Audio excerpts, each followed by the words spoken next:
and we are back in the studio.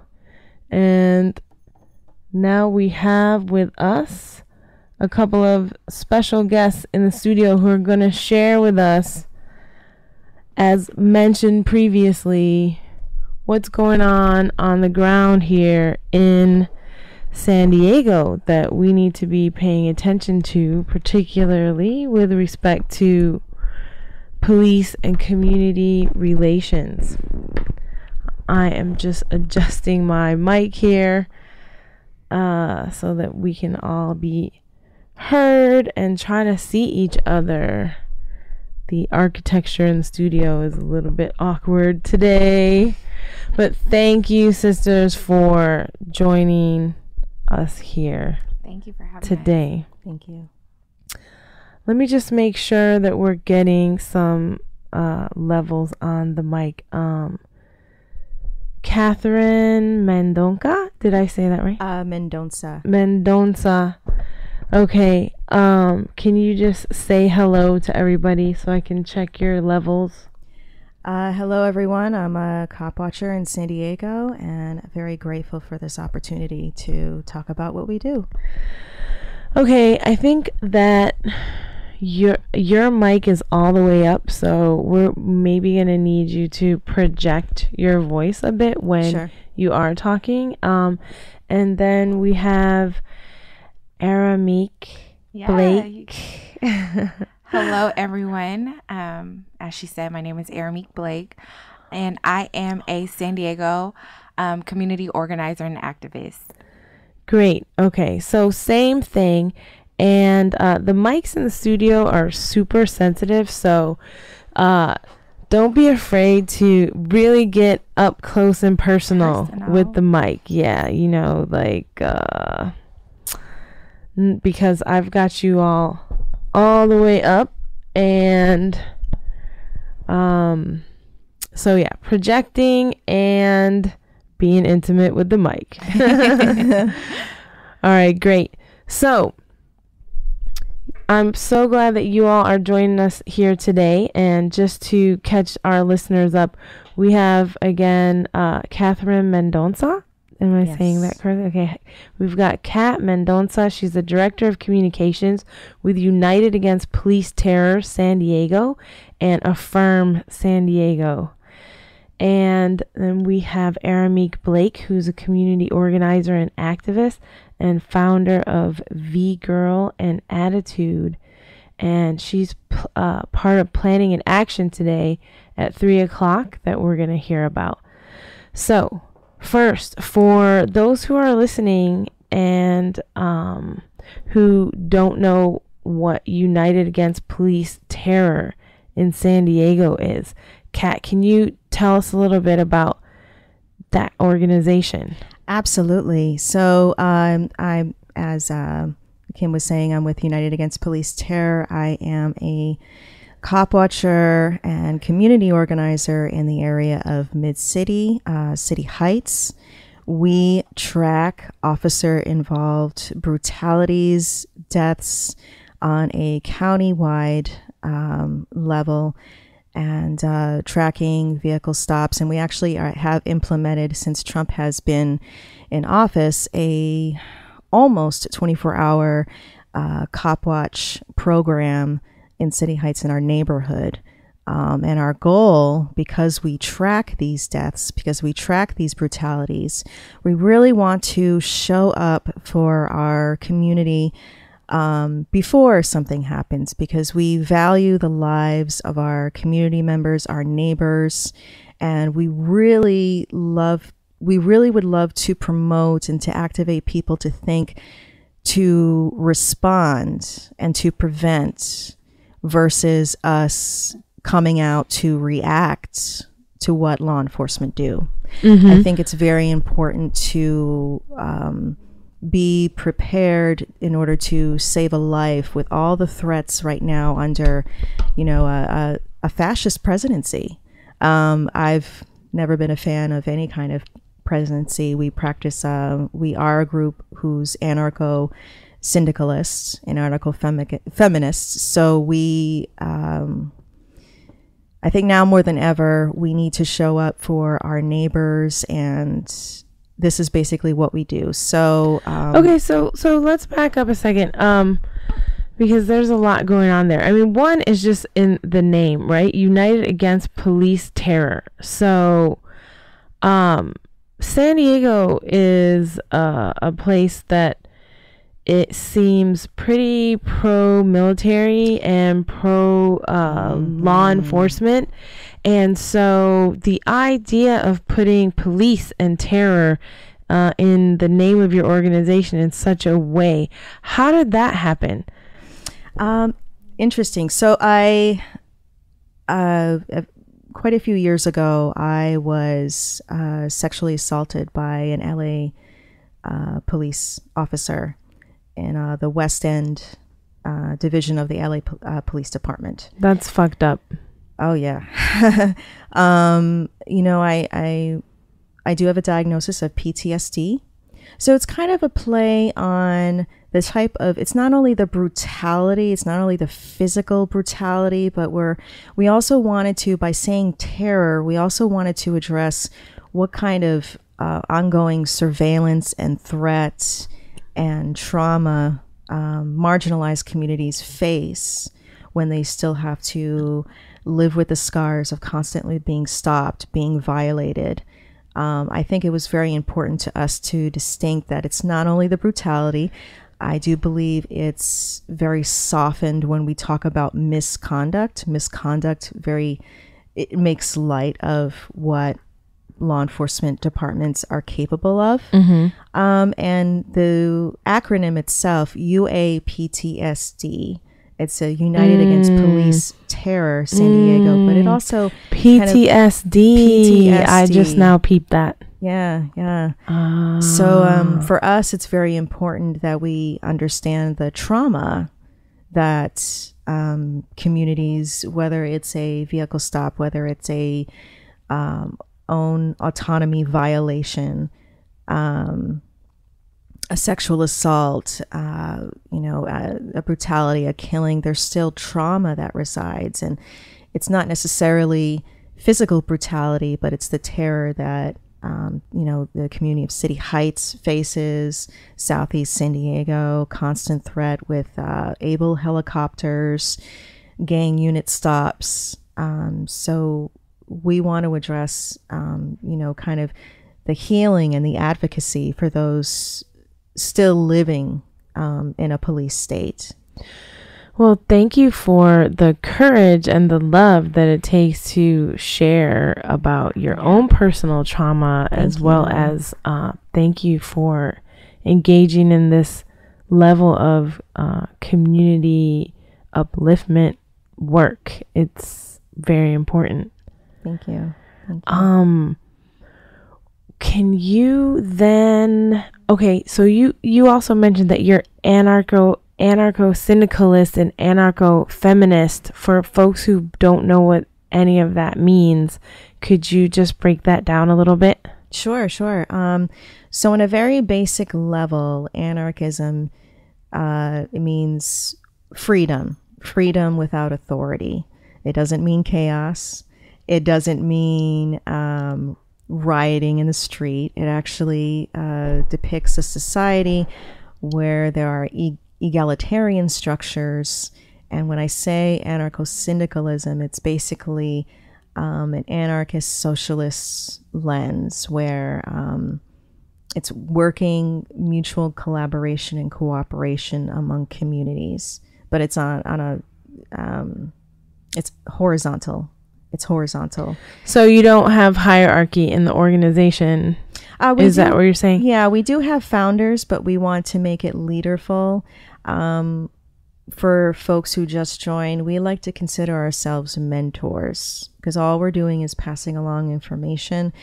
We have many different people in our organization, all different backgrounds, and they all contribute, and we all learn from one another. So it's more or less comrades instead of, who's a founder, who's a boss, there's no bosses. There can't be, especially when we're talking about liberation for our community. Okay. So, Kat, I'm going to ask you to speak up Okay. as we go along. So, before we get to Amarique, can you tell us a little bit about tell us a little bit more about like what is Copwatch, and then why is it important right now? And then I'll ask you about the February 2nd court date. Sure. So Copwatch is basically an autonomous group. We are not connected with any law enforcement whatsoever. We have that strong boundary. It's on almost a 24-hour basis because we also consider ourselves journalists. So when we talk about freedom of speech and protests, that's basically our peaceful protests where we practice our freedom of speech and freedom of press. You're saying Copwatch. Copwatch is freedom of press, which is also protected under the First Amendment. And so what is it? Because I'm surprised, but a lot of people don't know what Copwatch is. And I've talked to people, they're like, what are you researching? Copwatching. What's that? Mm-hmm. And I'm thinking, hey, you seem like someone who should know what that is. Not everybody, but you know what I mean? And I'm thinking, even folks who are pretty active in, let's say, anti-prison or racial justice work, everybody doesn't know what this is. Yeah. So yeah. What are we talking? What are you all talking about? Because also what I found is that for different folks, it means something different. So for sure. So what we do in our community, by using police scanner audio, which is perfectly legal to do that, we want to monitor these public servants, because that's who they are. We pay their salary. We pay their salary through taxes. So we feel we're getting our money's worth by monitoring their activity, monitoring what they say, monitoring when they are in the area, that we're able to basically dispatch cop watchers to that area to, at a safe, reasonable distance, monitor their activity, film their activity, film if they detain someone, film if there's any kind of procedural instances where we would need to call out, monitor the race of the individual who they pull over. And, again, we do this at a reasonable distance. This is our right as community members.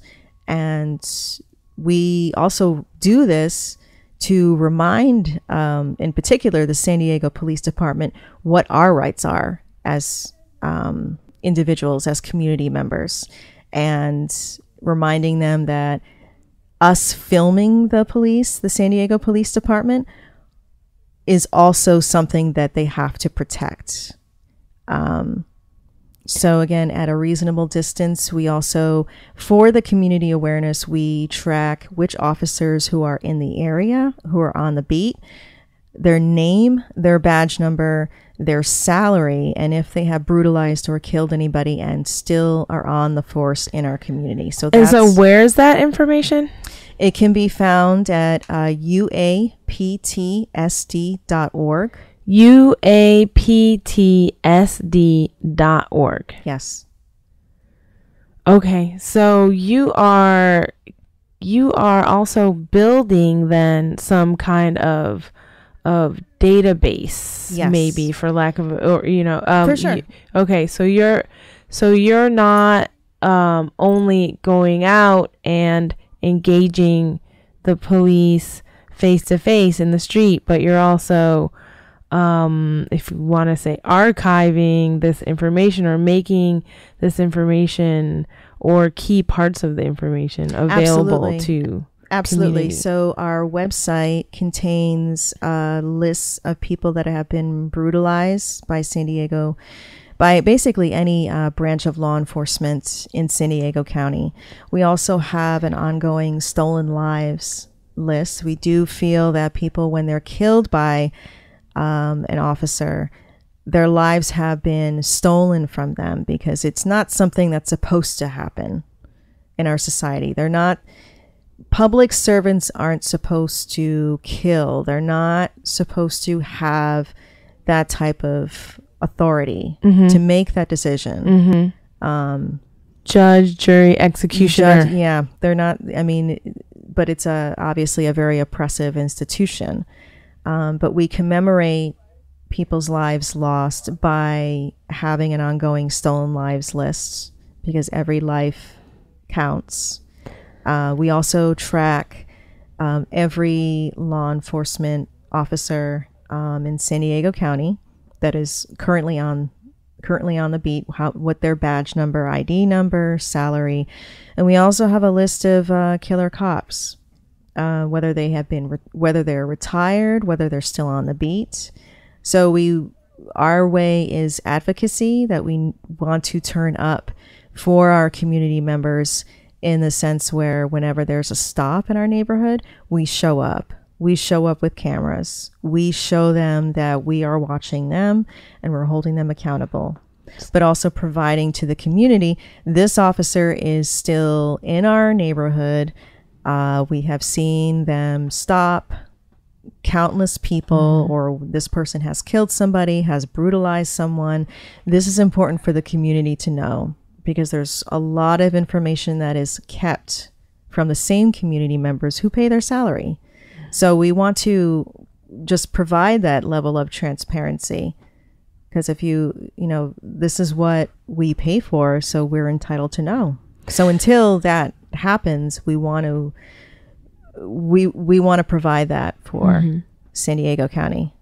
So how many of you are there? Right now we are active members are about 6. So that's a lot of labor for 6 people, right?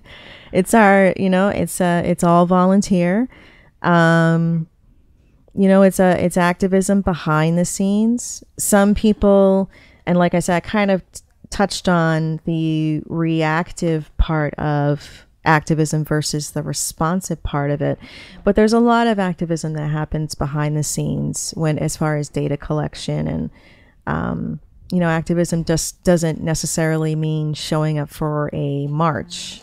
It also means, practicing. Every time I go out in Copwatch, that's my peaceful protest. I am, of course, monitoring, the police activity, but I'm also showing that I'm protesting what I know is just a traffic stop that we've heard so many times before, as the racial stop. Data cards tell us that it's it's for city heights to go through that, because we do see a lot of stops where a lot of people get released and no arrest, no citation was made, but they still get stopped and frisked technically. So it's my peaceful protest. As soon as Trump was in office, I'm like, we have to step up our game. We have to value our neighbors, our community members. We have to value those families' life instead of, it's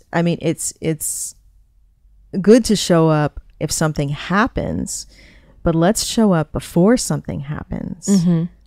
So this is a regular practice. And so the police probably are saying, "Here comes Kat again." They've said that. We've heard them make comments about us over the police scanner, and some of them do try to engage with us, but again, it's just keeping it like, I don't answer any questions. I'm not talking to you, and we don't need to. It's a thing with consent. Like, no, I pay your taxes. I'm allowed to film you. I don't need to talk to you. So what happens when they don't respect that? Would that lead us to this court date that's coming up? What went down? Oh yes. So one of our Copwatchers, one of our Black Copwatchers, last year he was conducting what's called a First Amendment audit. What's that? So basically, he was in a reasonable distance across from the police station filming an officer and filming the police station itself.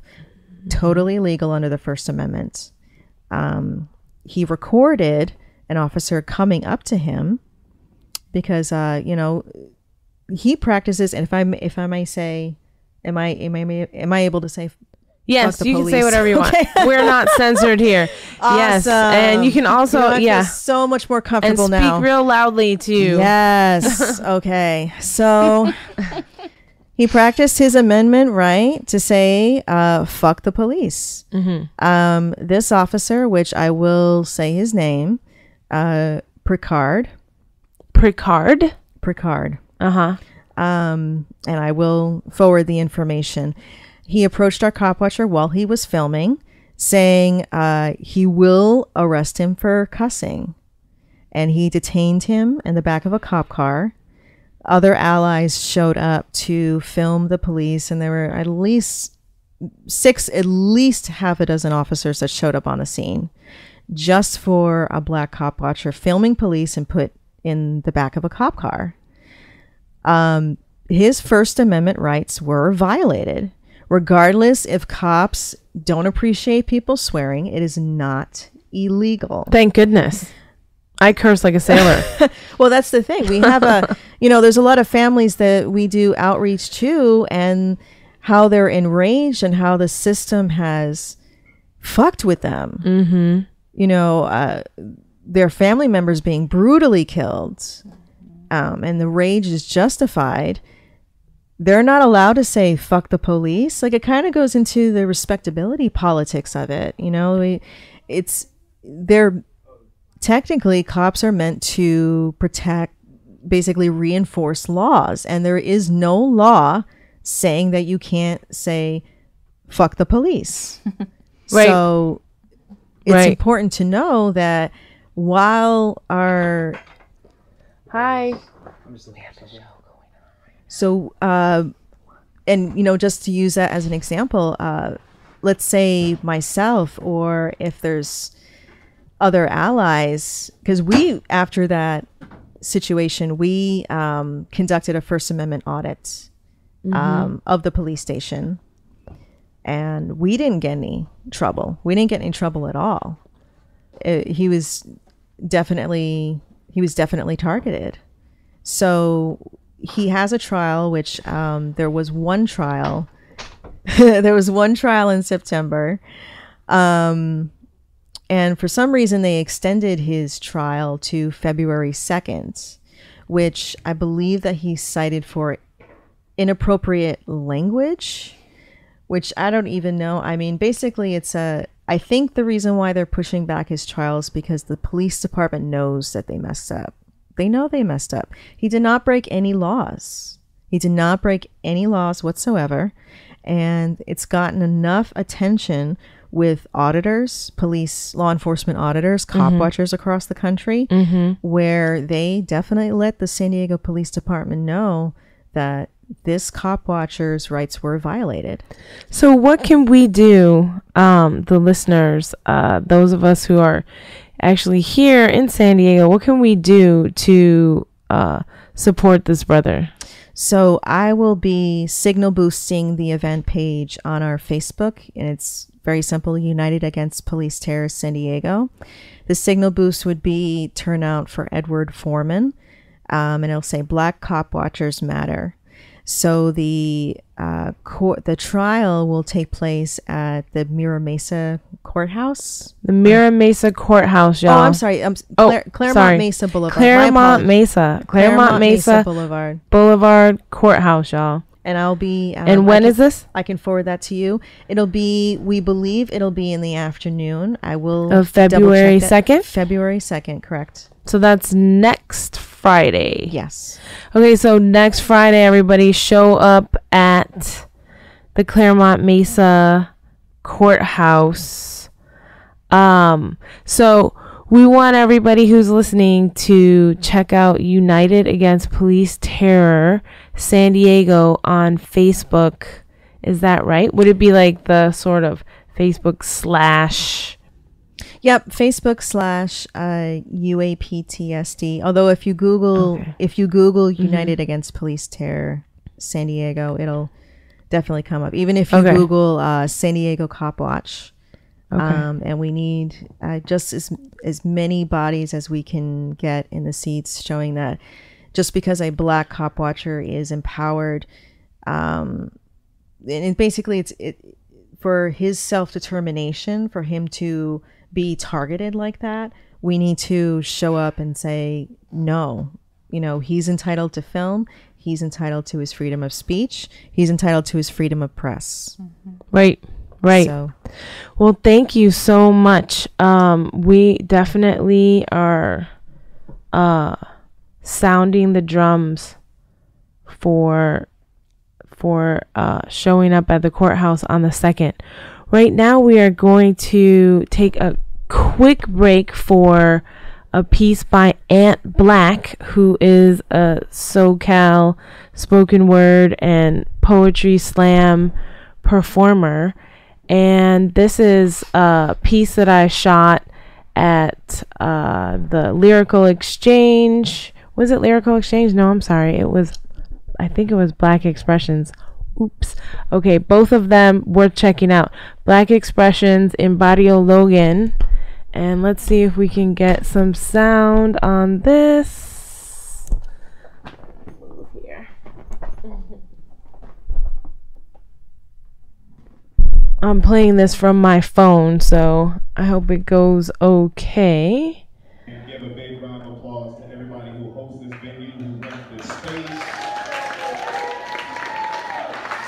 I've not been on this side of San Diego on a Friday night in a long time, and being here on a Friday night, this was the only place I would want to be. So, shout out to y'all.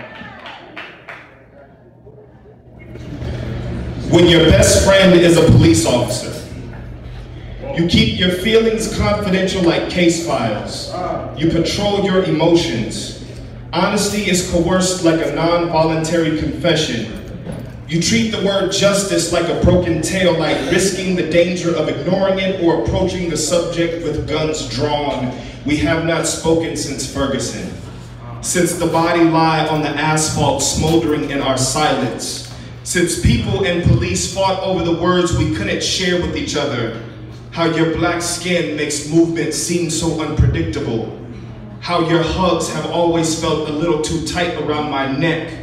Or how we are both walking crosshairs entering a gun range every time we kiss our wives goodbye. We were once brothers who loved each other hard, like fighters, like faithful, like family, like fathers. We walked our daughters on the horses of carousels. You couldn't understand how I held her so carelessly. I couldn't understand how you held her so tightly. We loved like bald fists, loyal and reckless and ready for direction. Your right and my left was less about politics, more about protecting each other from our own strength. Perhaps we realized we were training as warriors on opposing sides of ideological warfare. Our America is the difference between growing up black and growing up in a black neighborhood. The difference between blues records and records given to you by officers in blue. It was easy to be brothers when our black and blues played on opposite sides of the crayon box. Before it spilled all over the page, all over the television, all over the sidewalk, our black and blue spilling blood all over city streets with pundits and politicians and pastors excavating the agendas from the hole in my chest. My best friend is a police officer. When I'm tired of watching police officers get away with murder,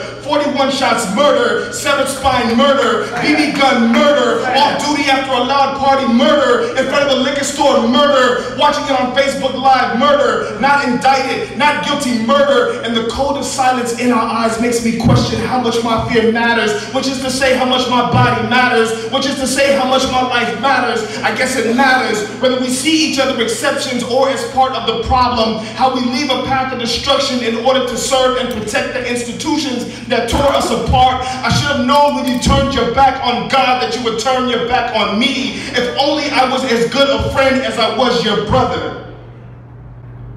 If we never speak again, but we happen to run into each other on the street, you wearing a vest and a helmet and a shield and a gun and a badge, and me wearing black skin. If we are standing on the front lines, surrounded by the hollers and screams of the people, the rumbling of tanks, if the smoke and flares and fire and fear and the agitators erupt, and the commands from the bullhorn pierce through the darkness, if neither one of us are sure that we are going to get home to our daughters, when we are nothing more than police and protesters, we are always once brothers.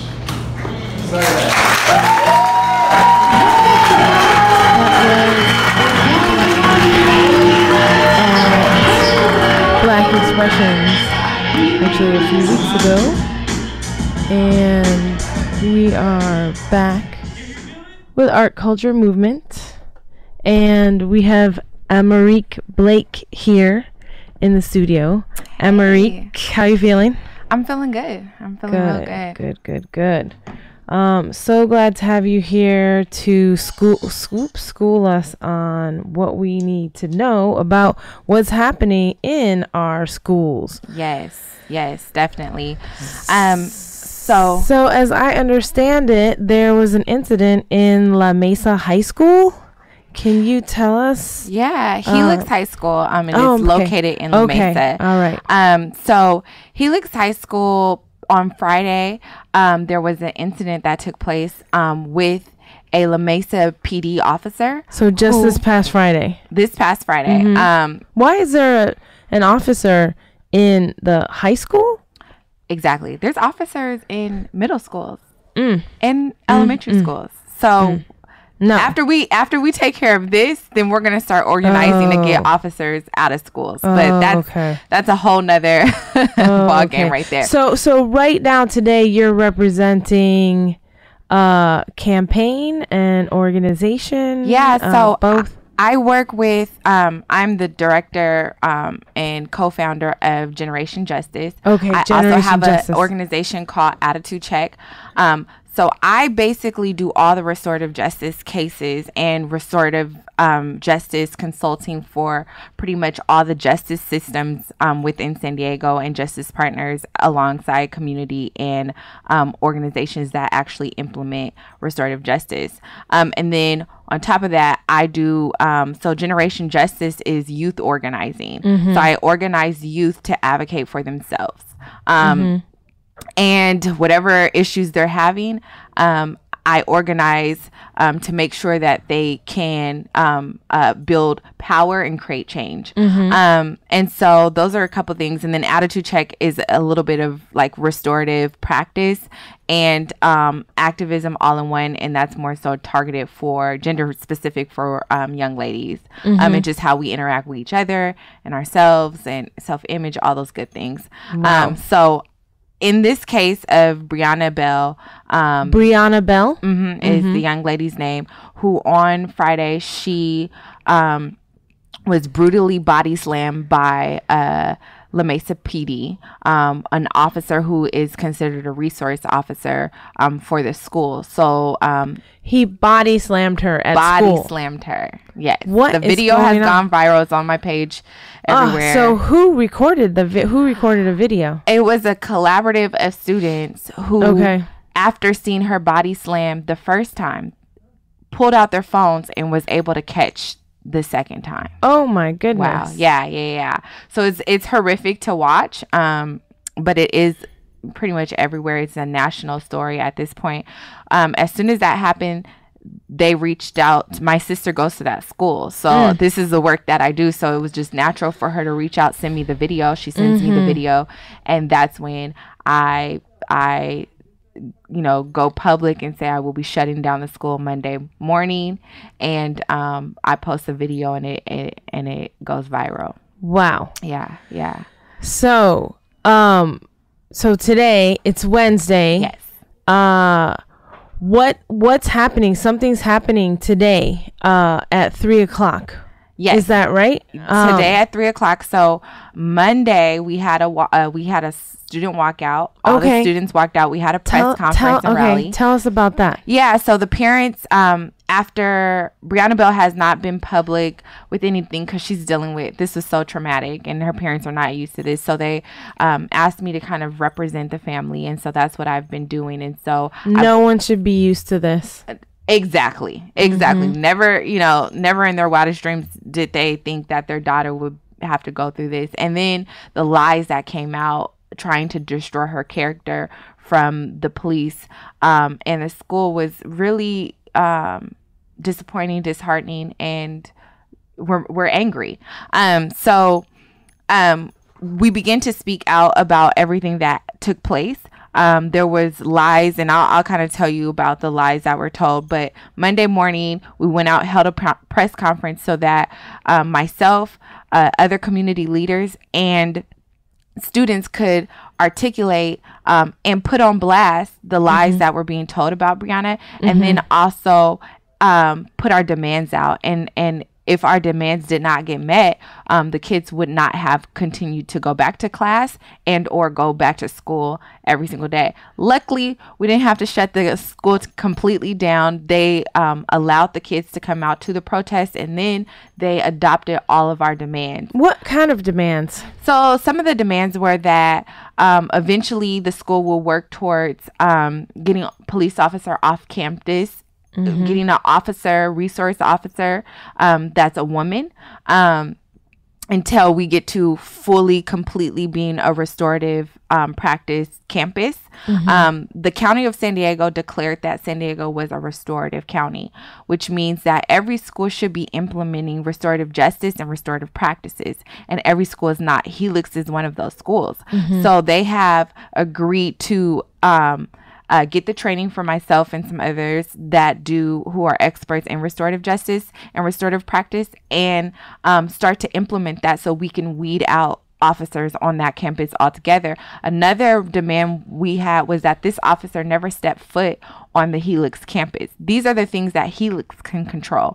And today at 3:00, we are walking down to the police department, the La Mesa Police Department from Helix, to say, and posting notices on their door to say, first of all, we know this officer was only reassigned and taken off of all of school campuses, but he was not suspended. If Breonna is suspended, he needs to be suspended until the conclusion of this investigation. We are, some are calling for him to be fired. And I think we all have different ideas of if he should be fired, I've said he should only have a desk job and never be able to work with students ever again. So everybody has their different ideas of what they think should happen to that officer. I truly, my thing is this: he should never be on any campus with any student, with any minor ever again, period. I don't even want him working here with college students, but that's the reality of it. And so we're putting them on notice today. Well, when I, not to date myself too much, or maybe to do that, but when I was in undergraduate at studies at SUNY Binghamton, now called Binghamton University in New York, let's say earlier, before police were on campus, we had what was called ULED, University Law Enforcement Department, and it was campus security. They were not armed, they were not police, and as it was, they were harassing students of color, and as it was, they were not helpful, they were more harmful than good. And we fought for years against the transition to actual police officers, which is now what we have on the State University of New York campuses are state police. And so there's, an entire campus police force. But I noticed nationally a recent resurgence in some movement against armed police officers in places of education. And I would just want to voice my support for those kinds of movements and agendas, and ask you, in addition to, are you calling for people to show up today at 3 o'clock? Definitely. Yes, we are calling for people to show up today. And this is, Monday was more so about the school and the police officer. But today is about putting the police on notice and saying, if you do not give us justice, we will not give you peace. And no justice, no peace. Yeah, so we will be there every single day, and today is just the beginning of that until we get what we need, and we need that officer to be suspended.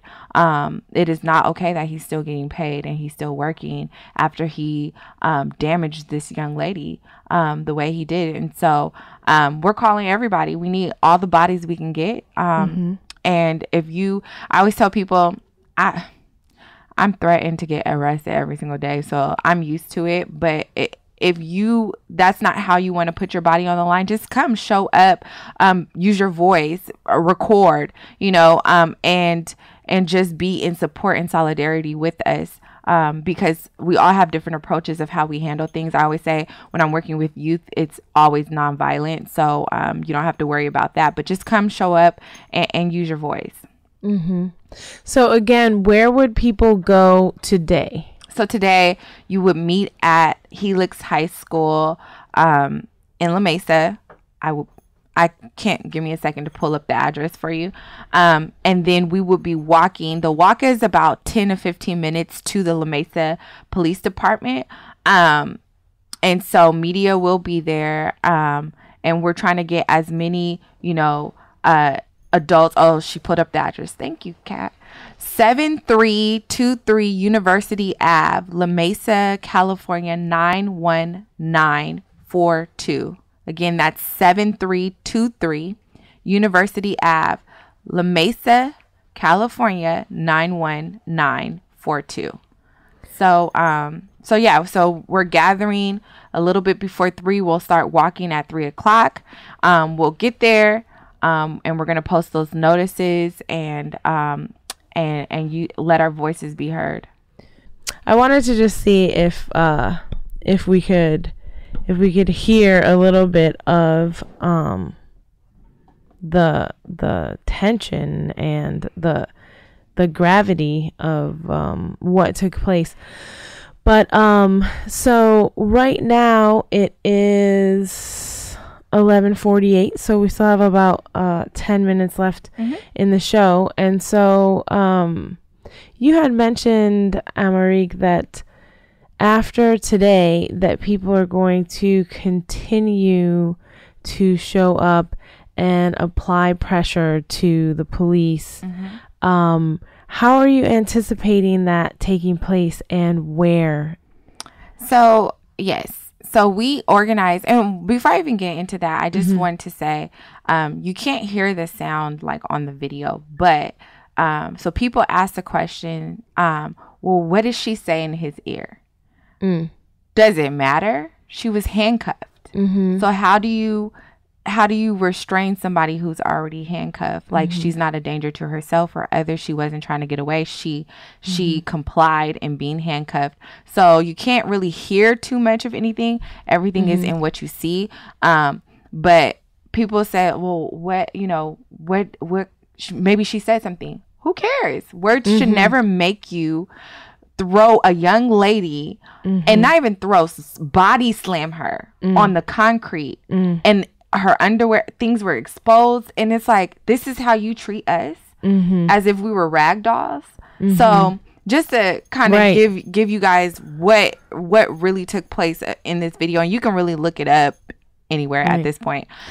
We opened the show earlier with Sonia Sanchez, a piece by her, and it was about the Middle Passage, but it was a lot about who is human, how are Black people human, or how are we dehumanized, and raising those questions. And you talk about us being treated like ragdolls and just treated like non-human and subhuman, not worthy of the respect that you would surely afford to let's say a young white blonde high school girl student. You wouldn't treat them, and at the rally, a lot of the white young ladies had signs that said, "This would have never happened to me." So they had the signs, "Would you body slam me?" No, you know. So it's like we know that we are not human beings to them. When the hate mail that I've gotten and received since this happened, people said things like, "The little ape, the monkey shouldn't have been moving," and called us all who were rallying apes. So I deal with this every single day, but to have it blatantly, my sister being threatened, myself being threatened, this young lady, to be called out of our names as if we are not humans, just shows me it didn't stop me, it didn't intimidate me, it didn't scare me, it fueled my fire. And so we need all the bodies, because this is what we're up against. We're up against systemic racism, and then we're up against just blatant, outright, nasty, evil racism, you know? So, sorry. To get back to what we're going to do after this. So we really try to organize and strategize. And then I always say, and then we just shut things down. A lot of the times that's what we do. And so organizing looks like this. We have community forums coming up next week.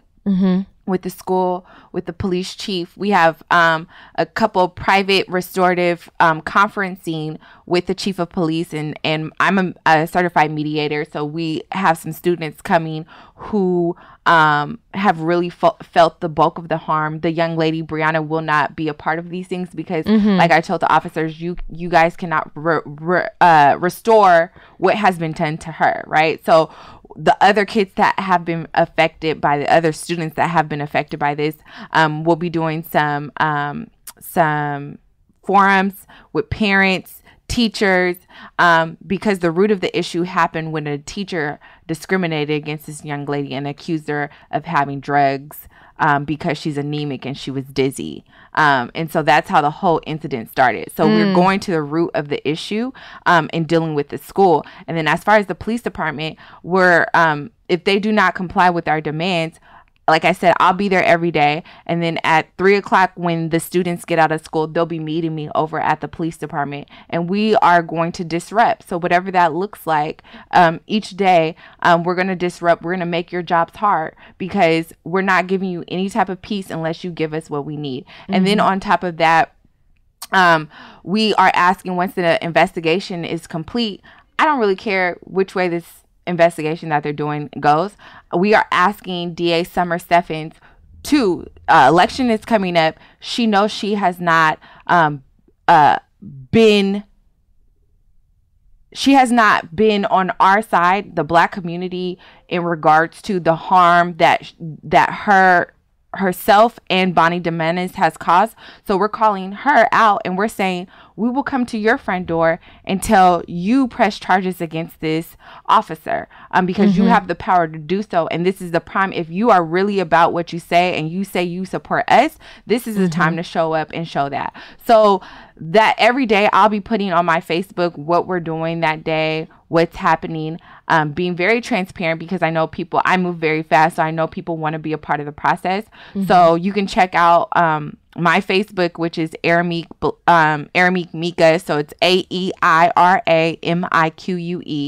and then another word, Mika for short, is MEEKA. So you can just look on Facebook, go there, go to my Instagram. It's the same thing, and you can see everything that's happening each day. Can you spell that one more time? Sure. AEIRAMIQUE, and then second word is Mika, MEEKA. So you can just type that in.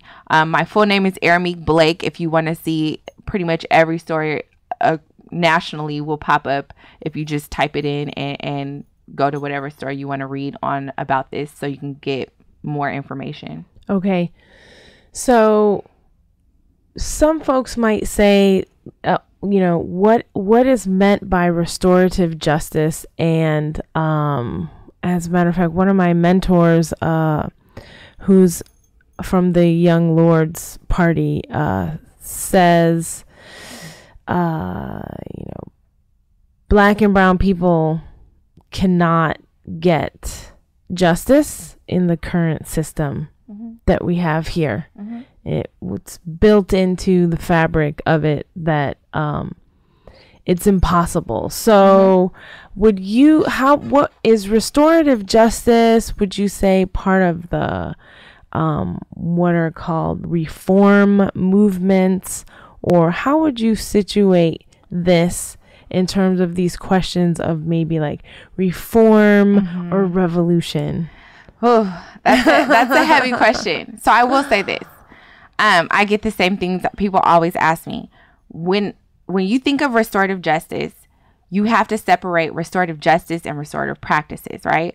So when we do restorative justice, we are actually making sure that youth do not get any charges brought against them. So we do, we're fighting with the DA right now, but we do post charges. So these never even show up in our kids' records at all.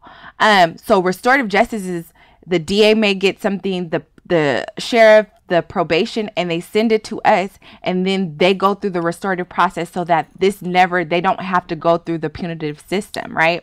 And then restorative practice is when I may have something going on with you and I practice some type of mediation in a restorative way to restore any type of harm with the person that was harmed. So the same thing with restorative justice, it's more we bring in community, we bring in the person harmed, and we bring in the person responsible. And so everybody has to agree to do it or it doesn't work. So I think sometimes people think of like, well, how do you restore something that we never had in the first place? And I think we need to look at it like this. How do we that's a deeper question, and I agree. This system was built for us to fail, right? So restorative is more so working. It comes from the indigenous people. It comes from Indians, where in the community they used to get in a circle, and the person harmed and the person who committed whatever I don't want to say crime, but who did the harm, and the community will all have to come together, and then some type of action plan would be implemented, and you had to complete that before you were considered, restoring that harm, right? And so that's what we do with restorative justice. It's the same thing, but it works in the favor of our youth because Black and brown are so easily to be locked up. And so now with us as community advocating for restorative justice, these kids are not even getting anything on the record at all. But you have people like me who sit on the steering board and sit on the peace promotion teams, who have to make sure that the systems that were built for us to fail do not warp and compromise the integrity of what restorative justice is really meant to do. And so it can go a different way, but we are making sure that the integrity of restorative justice stays intact.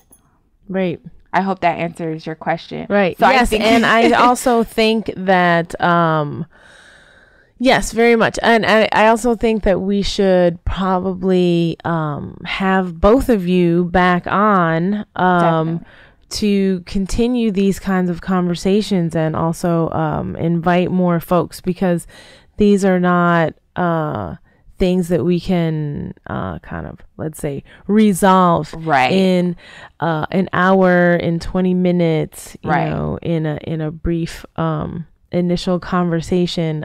These are things I think that we all need to be thinking more about, right? Exactly. Like, what does a world without police and without prisons look like? What does it look like when we are, as community, in control of what it is that's happening? Exactly. And so I want to thank you, Amarique Blake and Kat Mendoza, for joining us here today on Art Culture Movement. And I am Frida Land, and we'll see you next Wednesday. Peace.